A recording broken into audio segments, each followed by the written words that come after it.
My dear friends, आपण मैंने सब बेले भावुंट जे मु लॉ ऑफ अट्रैक्शन को आपणाऊँगी केवल विश पूरण पाई।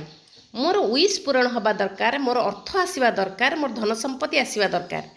किंतु आपण थरे भावतु आपण जो विश करुचंती से विश लेखिला बेले कहिला बेले ब्रह्मांड को जणैला बेले आपणकर मानसिक शारीरिक सुस्थता केते अछि।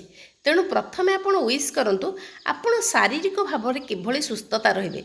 शरीर सुस्थ थिले जे खुशी मनरे आपण करिवे ताहा निहाती होची ग्रांट हुए। जदि बहुत दुख रे शारीरिक कष्ट सहित आपण करिवे केबे ताहा सफल हबनी।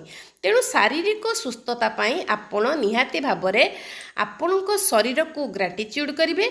सेथिपाई किछि योग साधना करिवे, निजे किछि प्राणायाम करिवे, तेबे आपणक शरीर सुस्थ रहिबो।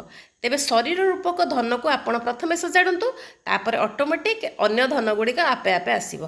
Thank you so much.